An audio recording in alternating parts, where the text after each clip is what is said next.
महमूद खान अचकजई साहब ने जब 1977 में इलेक्शन लड़ा तो इलेक्शन के दौरान इन्हें एक सरकारी अफसर ने बुलाकर कहा कि महमूद खान आप तो जीत नहीं सकते। तो इन्होंने उन्हें एक जवाब दिया। उन्हें कहा कि मैंने ये सुना है कि वाकया कुछ इस तरह था कि उस अफसर ने एक सफेद रंग की पैंट पहन रखी। तो फिर महमूद खान अचकजई साहब ने कहा कि फिर आपकी पैंट भी नहीं रहेगी और इलेक्शन में धांधली करने वालों की पैंट भी नहीं रहेगी। और वाकई ऐसा हुआ कि 1977 में ही वो सारी पैंटें उतर गई। लेकिन आज जब 2024 के इलेक्शन की बात करते हैं तो 2024 का इलेक्शन इस तरह हुआ कि बुला बुला के कहा गया कि आप जीत सकते हैं या आप हार जाएंगे।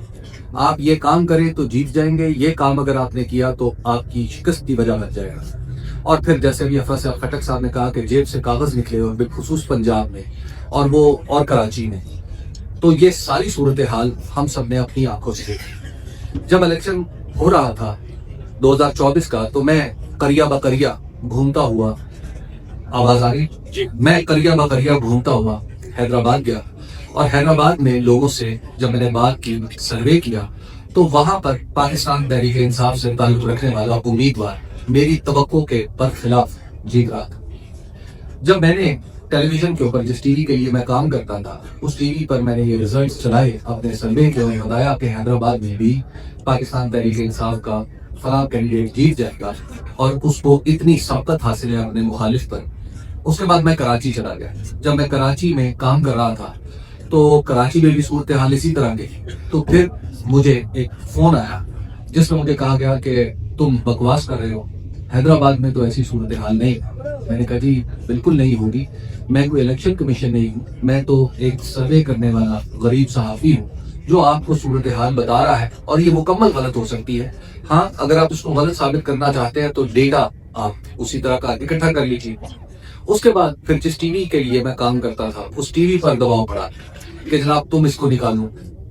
फिर ये तय पाया हम सब के दरमियान के जनाब मामला ये करते हैं कि हम इलेक्शन में जो कुछ भी मैंने देखा है उसको नंबर्स की शक्ल नहीं दूंगा, उसको डेटा की शक्ल नहीं दूंगा, उसको सिर्फ चला दूंगा। जब मैंने वो चलाना शुरू किया तो उसके बाद फिर जो आखिरी हल्का मैंने किसी तरह कवर किया वो नवाज शरीफ साहब का था, जहां से नवाज शरीफ साहब तकरीबन 15% या डॉक्टर यास्मीन राशिद साहबा से पीछे।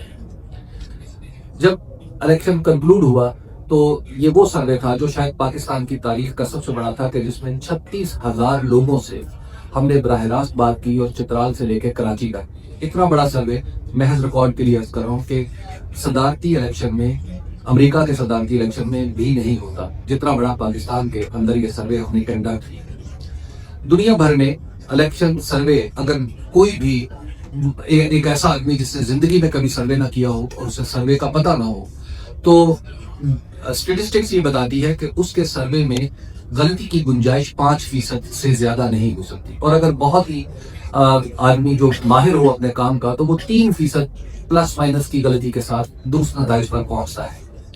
जब मैंने इस सर्वे को कंक्लूड किया और उसके जो नताइज दिए और जब फिर 8 फरवरी को बल्कि 10 फरवरी को जब नताइज फाइनल हुए तो पाकिस्तान का सबसे बड़ा सर्वे 59% गलत था। 59% ये सर्वे जो पाकिस्तान में मैंने किया था वो गलत था। लेकिन मेरे लिए हैरत की बात थी कि जब मैं फॉर्म 45 को देखता था तो फॉर्म 45 के मुताबिक मेरा सर्वे 100% ठीक था और फॉर्म 47 के मुताबिक मैं 59% गलत था। और जब मैंने इसके लिए अपनी एक दयानतदारी का तकाजा था कि अगर मैं सर्वे गलत करता हूं तो मुझे आइंदा ये काम नहीं करना चाहिए बल्कि मुझे सहाफत छोड़ देनी चाहिए। तो उसके बाद मैंने नवाज शरीफ साहब का हल्का और उसके फॉर्म 45 देखे।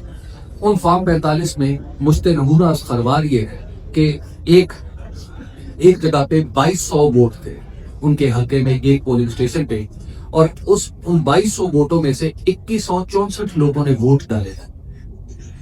और वो बाकी 36 लोग कौन थे मैं उन्हें ढूंढ रहा हूँ कि आखिर वो इलेक्शन वहां उस दिन उन्होंने इलेक्शन में वोट डालना क्यों मुनासिब नहीं समझा। फिर नवाज शरीफ साहब के अपने हल्के के जितने वोट उनके जो फॉर्म 45 है वो पाकिस्तान की तारीख में जब भी कोई अजायब घर बने तो उस अजायब घर में रखे जाए, क्योंकि उनके ऊपर कटिंग करके बाकायदा आरओ ने साइन कर रखे हैं جبکہ باقی تمام فارم 45 میں یہ تکلف بھی نہیں کیا گیا. ان کے فارم 45 کو دیگر فارم 45 پہ یہ خاص ندرت حاصل ہے کہ ان کے اوپر باقاعدہ طور پر کٹنگ کر کے دستخط کیے گئے ہیں. اور آج میں دیکھتا ہوں کہ جو الیکشن جو دراصل پاکستان کی سیاست کا یا پاکستان کے کانسٹیٹیوشن کا گرانڈ نارم ہے، جس کی بنیاد پہ پورے کانسٹیٹیوشن کی عمارت کھڑی ہے، وہ پوری کی پوری عمارت کی بنیاد متزلزل ہوئی، جیسے فیصل کٹک صاحب نے کہا. اور ابھی تک اس طرح کی تحریک برپا نہیں ہوئی جس طرح کی 1977 میں ہو گئی تھی. آخر اس کی کیا وجوہات ہے؟ یہ کس نے کرنا ہے؟ اور دوسری بات، مجھے یہ اجتماع دیکھ کے ایک صحافی کے طور پہ تھوڑی حیرت اور کچھ خوشی بھی ہو رہی ہے کہ پاکستان میں ایسے لوگ موجود ہیں، محمود خان چکزئی صاحب کی طرح، بیشر فواد کی طرح، راجہ ناصر عباس صاحب کی طرح، اسد کیسر ہیں، اختر جان مینگر ہیں، یہ سب لوگ موجود ہیں جن کے کہنے پہ لوگ ایک میز کے گرد بیٹھ سکتے ہیں. افسوس کے ساتھ کہنا پڑتا ہے کہ آج کی حکومت یہ کنویننگ پاور بھی کھو چکی ہے. آج شاید پاکستان کے کسی ادارے کے پاس یہ کنویننگ پاور بھی نہیں رہی کہ اتنے مختلف الخیال لوگوں کو ایک میز پر بٹھا کے انہیں یہ آزادی دیں کہ آپ ایک دوسرے سے ڈس ایگری کریں، آپ ایک دوسرے سے اگری کریں، اور پھر کسی ایک نتیجے پر مشترکہ طور پر پہنچا جائے، اور وہ کم سے کم نکات ہوں جن پر کوئی تقاضا کیا جائے کہ آپ ان پر اتفاق کا اظہار کریں. یہ ایک واحد خوشائند بات ہے جو پاکستان کی سیاست میں ہوئی. لاسٹ میں عرض کروں گا کہ ہم ایک صحافی کے طور پہ پابندیاں شاید میری طبیعت کا حصہ بن چکی ہیں کہ مجھے پتا ہے کہ مجھ سے پہلی والی نسل نے بھی قربانیاں نوکریوں کی بھی دی، انہوں نے اپنی آزادی کی بھی دی، وہ جیل بھی گئے، انہوں نے سب چیزیں بھگتی. آج شاید تاریخ نے میرے کندھوں پر اور بہت ہی نازک کندھوں پر یہ بھاری بوجھ جس کو میں قطن اٹھانے کا اہل نہیں ہوں وہ لاد دیا ہے. چلیے میں اس کے تلے کچلا جا رہا ہوں، ہم بات آگے کی طرف لے کے جانے کی کوشش کر رہے ہیں.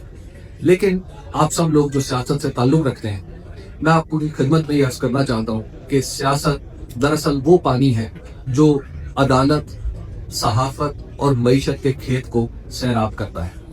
آج یہ پانی اتنا آلودہ ہے کہ اس نے جھاڑ جھنکار اگا دیے ہیں. ہم صحافت کی طرف دیکھیں تو ابھی میرے سینئر اور میرے دوسرے سینئر افضل بٹ صاحب اور پہلے مطیع اللہ جان صاحب، ان کے درمیان جو بھی اختلاف کی کیفیت ہے، اور میری بھی ہے، میں بھی اپنی قیادت سے کسی نہ کسی درجے میں اختلاف کرتا ہوں. کبھی مجھے بھی یہ گمان گزرتا ہے یا بدگمانی ہوتی ہے کہ شاید ہماری قیادت کسی مداحنت کا شکار ہے، لیکن بہرحال ہماری قیادت اور ہم نے اسی کے ساتھ چلنا ہے. آج پیکا ایکٹ ہے اور یہ بھی سیاست کے ایوان سے نکلا ہے، سیاست کا وہ ایوان جو 2024 کے الیکشن کے نتیجے میں بنا. اور آخرکار ہم دیکھ رہے ہیں کہ ہر جگہ ایک تقسیم پیدا ہوئی ہے، اور اتنی گہری پیدا ہوئی ہے کہ اب ہم صحافیوں کو آپس میں ریکنسائل کرنے کا موقع نہیں مل رہا، جو اپنی اپنی آراء پر اصرار کرتے ہیں. سیاستدانوں کی کیفیت یہ ہے کہ وہاں پر بھی کہیں ریکنسیلیشن کے کوئی امکانات نہیں ہیں. اداروں اور سیاست کے درمیان جو باہمی افتراق اور خلیج ہے وہ اتنی بڑھ چکی ہے کہ اس کو پاٹنے والے لوگ کم ہیں. تو کیا ہم سب نے یہاں سے آگے بڑھنے کے لیے راستہ جو بھی چننا ہے، وہ تو یعنی خود کو تو میں وزن بیعت کے قابل ہی سمجھتا ہوں، دراصل آپ اکابر ہیں جنہوں نے کوئی راستہ بتانا ہے. تو کیا ہمارے پاس واقعی کوئی راستہ بچا ہے، یا جیسے یہاں پر بہت سارے لوگ کہہ رہے ہیں کہ جناب ہمیں صرف لڑنا ہی پڑے گا؟ کیا یہ لڑائی کی کیفیت میں یہ ملک اس کا متحمل ہو سکے گا؟ کیا اس سے پیچھے کوئی صورت موجود ہے جہاں پر ہم آگے بڑھ سکیں؟ میں آپ کی توجہ کا شکر گزار ہوں. میرے پاس کہنے کے لیے یہی کچھ ہے.